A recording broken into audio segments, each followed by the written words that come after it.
Good morning students, welcome to YouTube channel of Sir CRR College for Women Eluru. Now మనం modern ఫిజిక్స్లో last unit 5th యూనిట్లో ఉన్నాము. ఈ యూనిట్లో first chapter crystal structures. ఈ వీడియోలో మనం unit cell and Miller indices గురించి డీటెయిల్గా డిస్కస్ చేసుకుందాం. So first of all matter అనేది 3 టైప్స్లో ఉంది: సాలిడ్, లిక్విడ్, గ్యాసెస్. సో అందులో సాలిడ్స్లో కూడా మళ్ళీ ఆ సాలిడ్స్ అనేవి 2 టైప్స్లో డివైడ్ చేయడం జరిగింది. అవి క్రిస్టలిన్, నెక్స్ట్ అమార్ఫస్. సో క్రిస్టలిన్కి వచ్చేసరికల్లా ఇందులో ఆటమ్స్ లేదా మాలిక్యూల్స్ అనేవి ఒక రెగ్యులర్ ఆర్డర్లో అరేంజ్ అయి ఉంటాయి. అదే అమార్ఫస్కి వచ్చేసరికల్లా ఈ ఆటమ్స్ ఆర్ మాలిక్యూల్స్ అనేవి ఒక ఇర్రెగ్యులర్ ఆర్డర్లో అరేంజ్ చేయబడి ఉంటాయి. అయితే ఒక క్రిస్టల్ గురించి తెలుసుకోవాలంటే ముందుగా మనకి కొన్ని డెఫినేషన్స్ తెలియాలి. ఫస్ట్ది లాటిస్. లాటిస్ అంటే అర్థం ఏంటి అంటే, క్రిస్టల్లో ఆటమ్స్ పీరియాడిక్గా అరేంజ్ అయి ఉన్నాయి కదా, ఆ అరేంజ్మెంట్ గురించి చెప్పేదాన్ని లాటిస్ అని పిలుస్తారు. చూడండి, ఈ డయాగ్రామ్లో డార్క్ కలర్ స్పాట్స్ కనిపిస్తున్నాయి కదా, వీటిని లాటిస్ పాయింట్స్ అని పిలుస్తారు. ఈ మొత్తాన్ని స్పేస్ లాటిస్ అని పిలుస్తారు. అంటే ఒక స్పేస్లో ఒక యూనిఫామ్గా ఈ లాటిస్ పాయింట్స్ని అరేంజ్ చేసుకుంటూ వెళ్తే, అలా వెళ్ళినప్పుడు ప్రతి ఒక్క లాటిస్ పాయింట్ దగ్గర ఎన్విరాన్మెంట్ అనేది సిమిలర్గా ఉండేలాగా ఉన్నట్లయితే కనుక దాన్ని స్పేస్ లాటిస్ అని పిలుస్తాము. అదే స్పేస్ లాటిస్ని మనం 3 డైమెన్షనల్గా అరేంజ్ చేసుకుంటూ వెళ్తే దాన్ని 3D స్పేస్ లాటిస్ అని పిలుస్తాము. గుర్తుపెట్టుకోవాల్సినటువంటి పాయింట్, ప్రతి ఒక్క లాటిస్ పాయింట్ దగ్గర కూడా ఎన్విరాన్మెంట్ అనేది ఐడెంటికల్గా ఉంటుంది.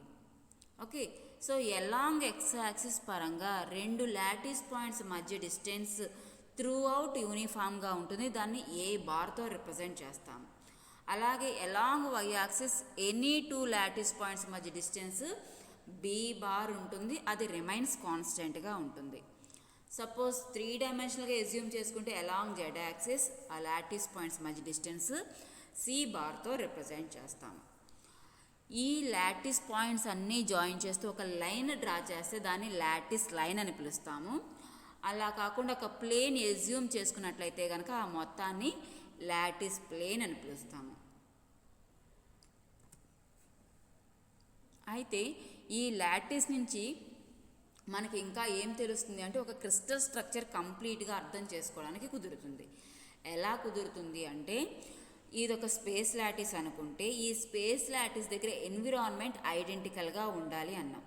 అయితే ఏమిటా ఎన్విరాన్మెంట్ అంటే, ఆ క్రిస్టల్ దేనికి సంబంధించింది అయితే దానికి సంబంధించినటువంటి 1 or more ఆటమ్స్ అన్నీ కూడా కలిపి ఏమని పిలుస్తాము? బేసిస్ అని పిలుస్తాము. ఓకే, ఇప్పుడు ఆ బేసిస్ని ఏం చేస్తూ వెళ్ళాలి అంటే, ప్రతి ఒక్క లాటిస్ దగ్గర ఐడెంటికల్గా అటాచ్ చేసుకుంటూ వెళ్ళిపోతే మనకు ఒక క్రిస్టల్ స్ట్రక్చర్ ఫామ్ అయిపోతుంది. సపోజ్ మనం ఎజ్యూమ్ చేసుకున్నటువంటి క్రిస్టల్ ఒక సింపుల్ క్రిస్టల్, దాంట్లో 2 ఆటమ్స్ మాత్రమే ఉన్నాయి, అవి డిఫరెంట్ ఆటమ్స్ అనుకున్నట్లయితే గనక చూడండి, ఆ 2 ఆటమ్స్ని బేసిస్ కింద తీసుకుంటున్నాం. ఈ బేసిస్ని ఇప్పుడు ప్రతి ఒక్క లాటిస్ పాయింట్కి సిమిలర్గా అటాచ్ చేసుకుంటూ వెళ్ళిపోతే దీన్ని క్రిస్టల్ స్ట్రక్చర్ అని పిలుస్తాం. ఇది 2 డైమెన్షనల్ వ్యూ. 3 డైమెన్షనల్గా అరేంజ్ చేసుకుంటే కంప్లీట్ 3D క్రిస్టల్ ఫామ్ అవుతుంది. నెక్స్ట్ తర్వాత తెలుసుకోవాల్సినటువంటి ఇంపార్టెంట్ పాయింట్ ఏంటి అంటే యూనిట్ సెల్. యూనిట్ సెల్ అనేది ఏంటి అంటే, ఒక క్రిస్టల్ యొక్క స్మాలెస్ట్ జామెట్రికల్ ఫిగర్ని యూనిట్ సెల్ అని పిలుస్తాం. ఈ ఫిగర్ని మనం కంటిన్యూస్గా రిపీట్ చేసుకుంటూ వెళ్తే మనకు ఒక పెద్ద క్రిస్టల్ అనేది ఫామ్ అవుతుంది. దీన్ని మరో రకంగా ఏం చెప్పచ్చు అంటే, fundamental elementary pattern of minimum number of atoms or molecules or group of molecules which represent fully all the characteristics of the crystal. ఒక క్రిస్టల్కి ఎలాంటి క్యారెక్టరిస్టిక్స్ అయితే ఉంటాయో అలాంటి క్యారెక్టరిస్టిక్స్, అలాంటి స్ట్రక్చర్ని అటైన్ చేస్తూ మినిమం నెంబర్ ఆఫ్ ఆటమ్స్ కానీ లేదంటే మాలిక్యూల్స్ కానీ ఉండేలాగా డిజైన్ చేసిన దాన్నే యూనిట్ సెల్ అని పిలుస్తాం. ఓకే, సో ఆర్ ఇంకో రకంగా చెప్పాలంటే volume of a solid from which the entire crystal may be constructed by translational repetition of 3D.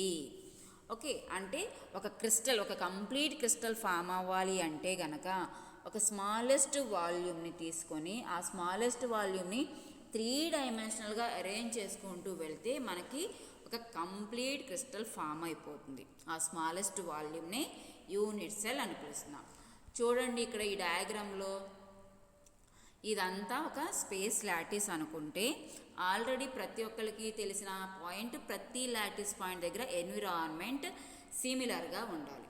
కాబట్టి ఇప్పుడు మనం ఒకవేళ ఈ 4 లాటిస్ పాయింట్స్తో ఒక బ్లాక్ని అజ్యూమ్ చేసుకున్నట్లయితే గనక ఈ బ్లాక్ని ఇలా కంటిన్యూస్గా డ్రా చేసుకుంటూ వెళ్ళినట్లయితే again you will get the same structure వస్తుంది. సో అంటే ఈ యూనిట్ సెల్ డెఫినిషన్ ప్రకారం ABCD అనేది ఒక స్మాల్ యూనిట్ సెల్ అని చెప్పొచ్చు. అలాగే సపోజ్ లాటిస్ పాయింట్ని సెంటర్లో ఉండేలాగా ఒక బ్లాక్ని ఇక్కడ రిప్రజెంట్ చేసినట్లుగా ఎజ్యూమ్ చేసుకున్నట్లయితే A bar, B bar, C bar, D bar ఈ విధంగా కనుక ఎజ్యూమ్ చేసుకున్నట్లయితే కనుక ఇలాంటి బ్లాక్స్ని మీరు కంటిన్యూస్గా నెంబర్ ఆఫ్ డ్రా చేసుకుంటూ అటాచ్ చేసుకుంటూ వెళ్ళినట్లయితే అగైన్ మళ్ళీ మనకి ఇదే విధమైనటువంటి స్ట్రక్చర్ వస్తుంది. ఓకే, సో మరో రకంగా కూడా ఎజ్యూమ్ చేసుకోవచ్చు. చూడండి, A double prime, B double prime, C double prime, D double prime ఈ విధంగా కూడా మనం ఒక యూనిట్ సెల్ని ఎజ్యూమ్ చేసుకోవచ్చు. బట్ మెయిన్ కండిషన్ ఏంటి అంటే మనం ఎజ్యూమ్ చేసుకున్నటువంటి స్మాలెస్ట్ ఎలిమెంట్కి క్రిస్టల్కి ఎలాంటి ప్రాపర్టీస్, ఎలాంటి స్ట్రక్చర్ ఉందో వీటికి కూడా అలాంటి ప్రాపర్టీస్, అలాంటి స్ట్రక్చరే ఉండాలి. చూడండి, యూనిట్ సెల్ 3 డైమెన్షనల్గా రిప్రజెంట్ చేస్తే ఈ విధంగా ఉంటుంది. ఇందులో నెంబర్ ఆఫ్ యూనిట్ సెల్స్ ఉన్నాయి, ప్రాబబ్లీ 8 యూనిట్ సెల్స్ ఉన్నాయి ఈ స్ట్రక్చర్లో. అందులో ఒక చిన్న క్యూబ్ని తీసుకున్నట్లయితే గనక ఈ చిన్న క్యూబ్నే యూనిట్ సెల్ అని పిలుస్తాం. It is a parallelepiped formed by the basis vectors A bar, B bar, C bar. Okay, so already ఈ వాల్యూస్ ఏంటనేది తెలుసుకున్నాము. నెక్స్ట్ ఇక్కడ మనం తెలుసుకోవాల్సిన మరొక పాయింట్ ఏంటి అంటే ఈ బేసిస్ వెక్టార్స్ మధ్యలో కొంత యాంగిల్ ఉంటుంది. ఆ యాంగిల్ని బట్టి కూడా క్రిస్టల్ స్ట్రక్చర్ మారిపోతూ ఉంటుంది. ఆ యాంగిల్స్ ఏంటి అంటే A బార్కి C బార్కి మధ్యలో ఉన్న యాంగిల్ బీటా, A బార్కి B బార్కి మధ్యలో ఉన్నటువంటి యాంగిల్ గామా, B బార్కి C బార్కి మధ్యలో ఉన్నటువంటి యాంగిల్ ఆల్ఫా. సో ఈ ఆల్ఫా, బీటా, గామా అలాగే A bar, B bar, C బార్ని బట్టి క్రిస్టల్ స్ట్రక్చర్స్ నెంబర్ ఆఫ్ ఉన్నాయనేటువంటి విషయాన్ని తెలుసుకోవడం జరిగింది. నెక్స్ట్ మనం తెలుసుకోవాల్సినటువంటి మరొక పాయింట్ ఏంటి అంటే about Miller indices. Miller indices అంటే ఏంటి అంటే set of 3 numbers which designate a plane in the crystal. అంటే ఒక క్రిస్టల్లో ఒక ప్లేన్ని రిప్రజెంట్ చేయడం కోసం ఒక 3 నెంబర్స్ని యూజ్ చేస్తారు. దాన్నే మిల్లర్ ఇండిసెస్ అని పిలుస్తారు. అయితే ఈ మిల్లర్ ఇండిసెస్ని ఎలా డిఫైన్ చేయొచ్చు అంటే it is the reciprocals of the intercepts which the plane makes with the axis when reduced to smallest number. Okay, దీన్ని ఇంకొంచెం క్లియర్గా ఇక్కడ ఎక్స్ప్లెయిన్ చేసుకుందాం. Rules for finding Miller indices. So Miller indices గురించి అర్థం చేసుకోవాలన్నా వాటిని డిఫైన్ చేయాలన్నా మనకి ఈ రూల్స్ కంపల్సరీగా తెలియాలి. సో ఫస్ట్ మనం ఏ ప్లేన్ అయితే డిఫైన్ చేయాలనుకుంటున్నామో ఆ ప్లేన్ XYZ అనేటువంటి 3 కోఆర్డినేట్స్తో ఎక్కడ ఇంటర్సెక్ట్ అవుతోంది అనేటువంటి విషయం తెలుసుకోవాలి. నెక్స్ట్ ఆ ఇంటర్సెప్ట్స్ యొక్క రెసిప్రోకల్స్ ఫైండ్ అవుట్ చేయాలి.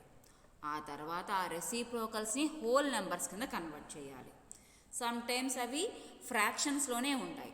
అలాంటప్పుడు ఏం చేయాలి, ఆ ఫ్రాక్షన్స్ యొక్క డినామినేటర్స్ అన్నిటికీ ఎల్సిఎం ఫైండ్ అవుట్ చేసి ఆ వచ్చిన ఎల్సిఎంతో ఈ రెసిప్రోకల్స్ని మల్టిపుల్ చేయడం ద్వారా అవి హోల్ నెంబర్స్ కింద కన్వర్ట్ అవుతాయి. సో ఫర్ ఎగ్జాంపుల్ ఏదైనా ఒక ప్లేన్ తీసుకుందాము. సపోజ్ ఇక్కడ ఏబిసి అనే ఒక ప్లేన్ తీసుకున్నాము.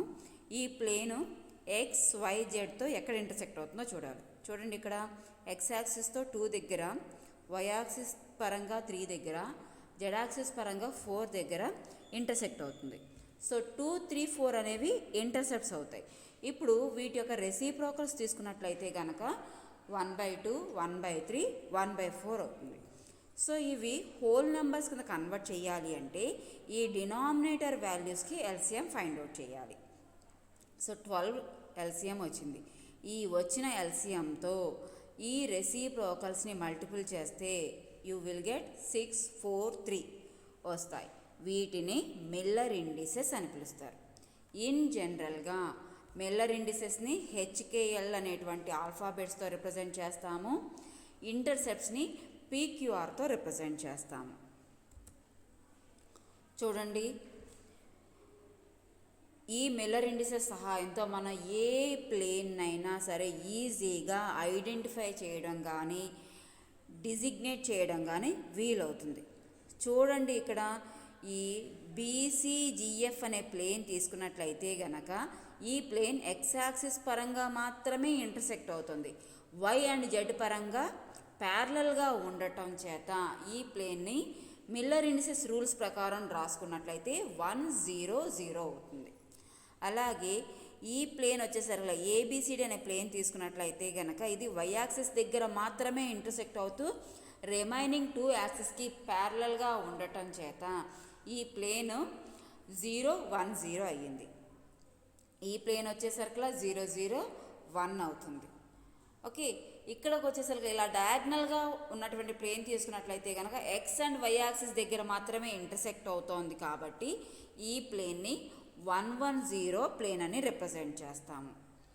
ఇక్కడ ఇది 3 కోఆర్డినేట్స్తో ఇంటర్సెక్ట్ అవుతోంది కాబట్టి ఈ ప్లేన్ 111 ప్లేన్ అయ్యింది. సో ఈ విధంగా డిఫైన్ చేయడం అనేది కేవలం మిల్లర్ ఇండిసెస్ రూల్స్ని బేస్ చేసుకుంటేనే డిఫైన్ చేయడం కుదురుతుంది. Thank you.